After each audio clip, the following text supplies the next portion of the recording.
Quando o assunto é animal silvestre, todo mundo espera algum alerta sobre as espécies ameaçadas de extinção.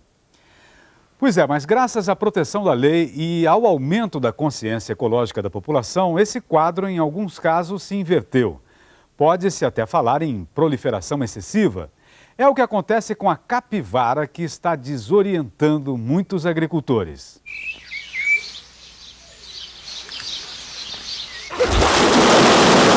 A capivara é o maior roedor do mundo e existe praticamente em todo o país.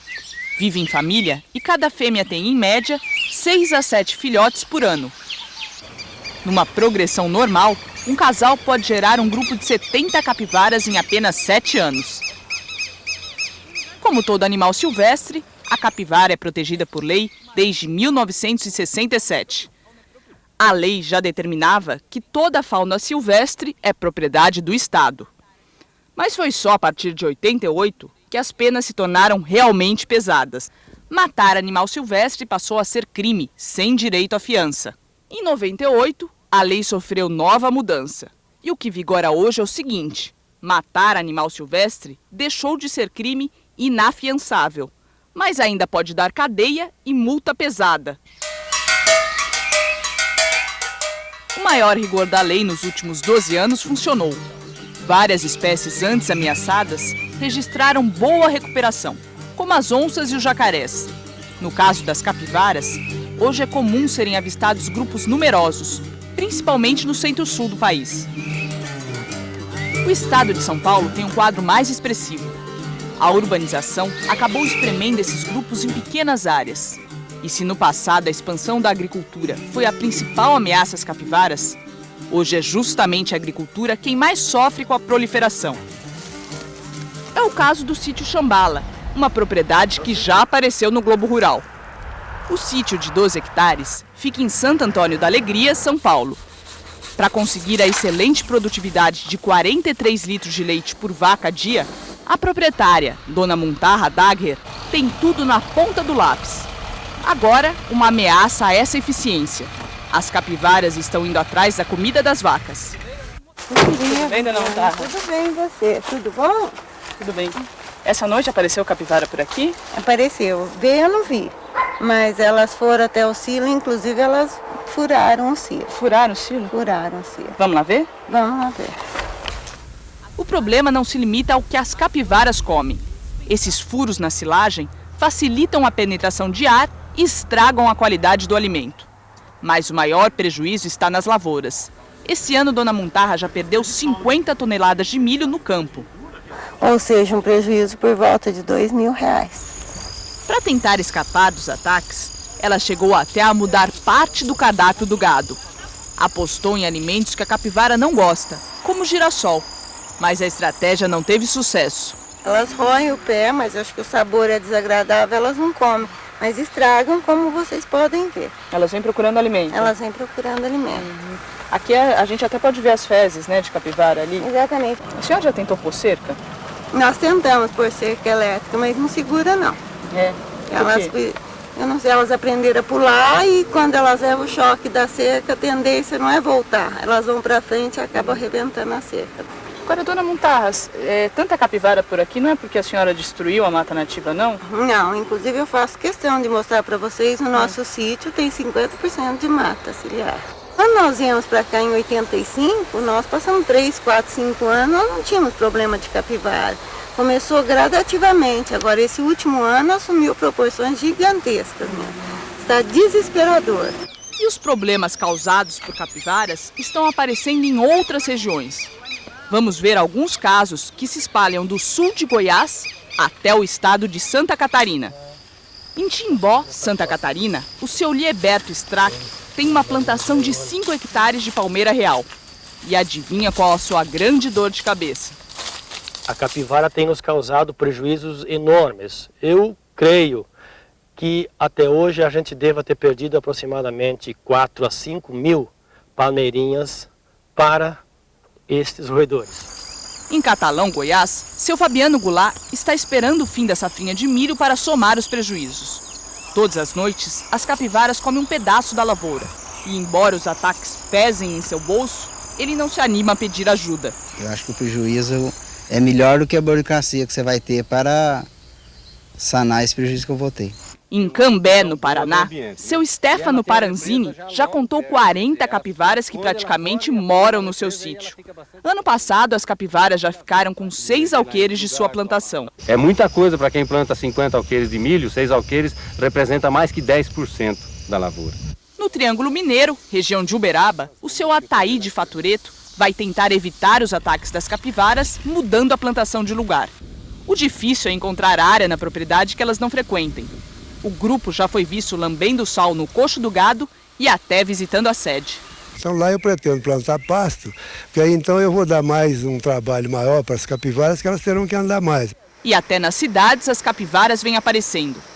No centro de Araçatuba, São Paulo, no Parque Ecológico do Peba, uma família de capivaras se fixou, sem se incomodar com a movimentação das ruas. Elas vieram pelo rio Biguaçu, que corta o parque. Mas a tranquilidade das capivaras por aqui está ameaçada pela escassez de alimento. Como o grupo é grande, o capim mal consegue crescer. Os especialistas já falam na necessidade de controle de população. Nós vamos levantar toda essa situação e vamos tentar uma interferência nesse volume desse grupo aqui dentro. Em Blumenau, Santa Catarina, tem capivara aparecendo até em piscina de hotel. Como as bordas são escorregadias, ela precisou de uma ajuda para sair.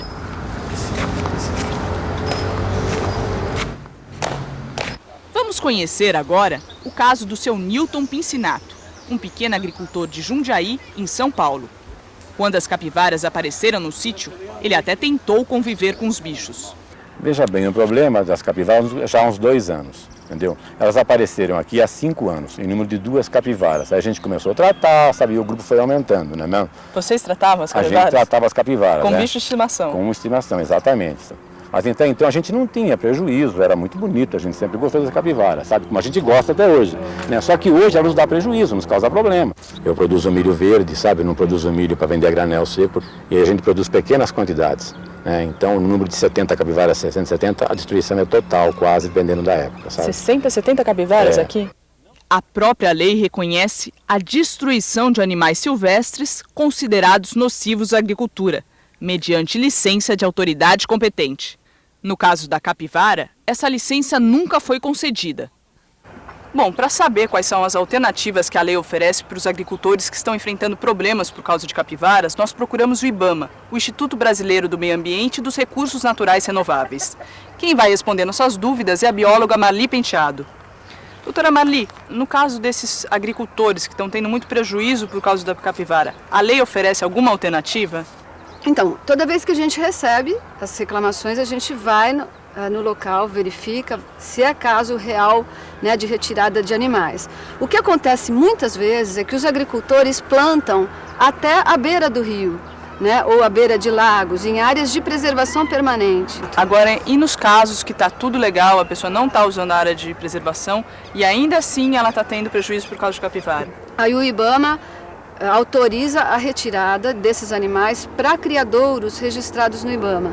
Se é indicada a retirada, pode demorar um pouco, mas a gente acaba fazendo. Isso é compromisso. Todo criador que está tendo problema com capivara e o seu caso for de retirado, o IBAMA vai retirar? Isso é inclusive previsto em lei, porque se o animal está causando dano à agricultura, né, a gente precisa achar uma forma de resolver esse problema. O seu Newton, que vai ser atendido pelo IBAMA, esperou 2 meses entre o primeiro contato com o órgão, a vistoria e a retirada de hoje. Mas o próprio IBAMA considera que o atendimento do caso dele foi rápido. Além de estar perto da capital, ele mesmo tomou importantes iniciativas, como a construção da ceva, armadilha para pegar animais silvestres, segundo as normas do IBAMA. Os animais aqui também já estavam acostumados ao trato e entraram na armadilha sem problemas. No caso de animais ariscos, pode demorar meses até o tratador ganhar a confiança dos bichos.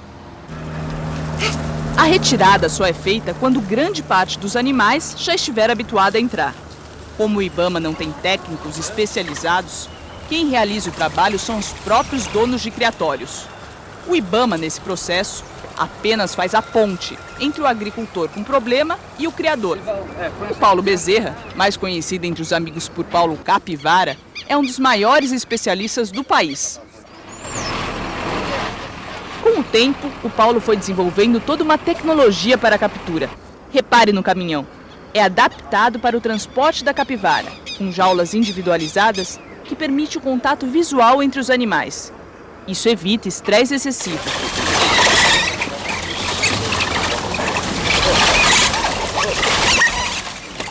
Uma rampa facilita o acesso. E mesmo com tanta experiência, o trabalho não foi fácil para sua equipe.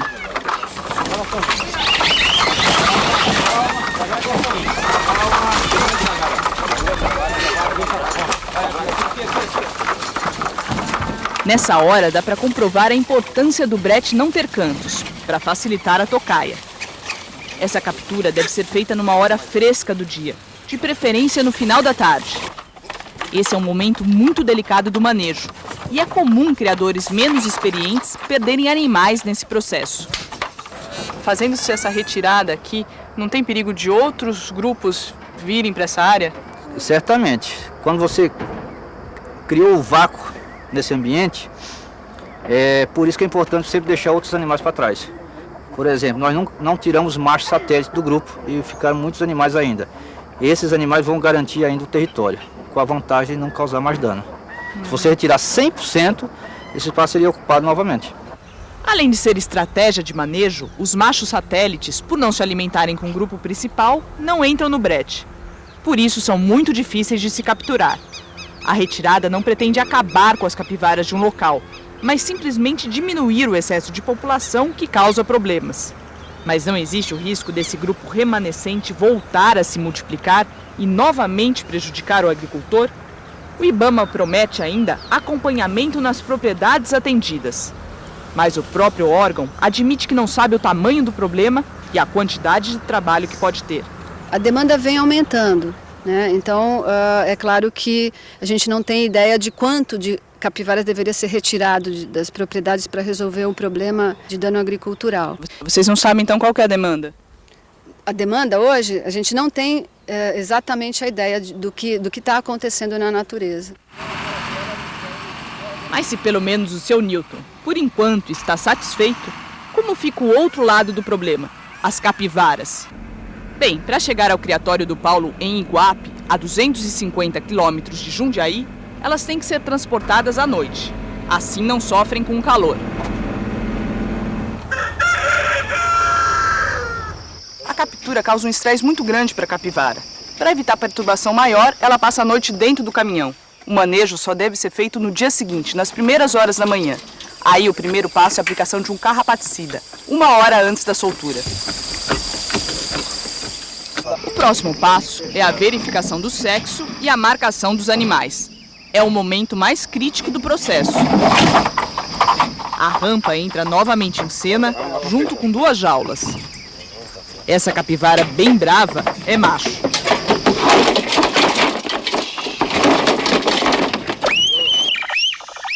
Esse é? Oi. Uma a uma, as capivaras vão passando pelo processo. Que apesar de mexer muito com a rotina do animal, é feito uma única vez na vida do bicho. Já imaginou a turma fazendo isso? Passado o trauma, algumas já procuram refresco. O piquete ideal deve ter uma fonte de água, mata, cerca telada e pasto, para acomodar a capivara da melhor forma possível. Daqui, depois de um período de quarentena e descanso, elas seguem para outros criadores, em lotes de 2 machos para 8 fêmeas.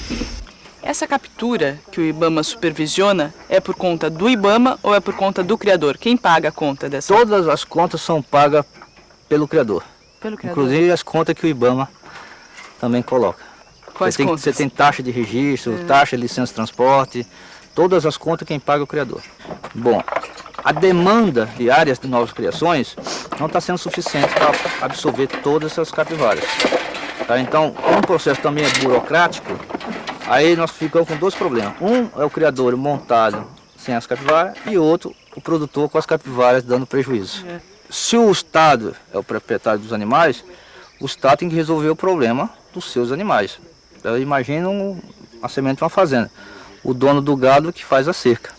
Tá? No caso da capivara, quem tem que tomar as providências é o proprietário das capivaras, que no caso é o governo federal. Nesse ano de 2000, foram 37 as reclamações ao IBAMA por causa de capivara só em São Paulo. Dessas, 9 foram atendidas. Em Brasília, Fernando Dallava, o coordenador de fauna e flora silvestre do IBAMA, responsável pelo controle de capivaras no país, explica por que esse mecanismo, na prática, não está representando uma solução para a maioria dos agricultores. Nós não possuímos técnicos em quantidade necessária para o atendimento a todas as demandas, mas as demandas são trabalhadas caso a caso. Esperamos, com o concurso público que está prestes a ser realizado pelo IBAMA no ano que vem, que isso possa ser minorado em termos de pessoal técnico qualificado para tal atitude. Apesar de reconhecer os problemas de atendimento, o IBAMA, por enquanto, só permite essa forma de controle, o encaminhamento para criatórios especializados. O órgão não admite, em hipótese alguma, o abate desses animais.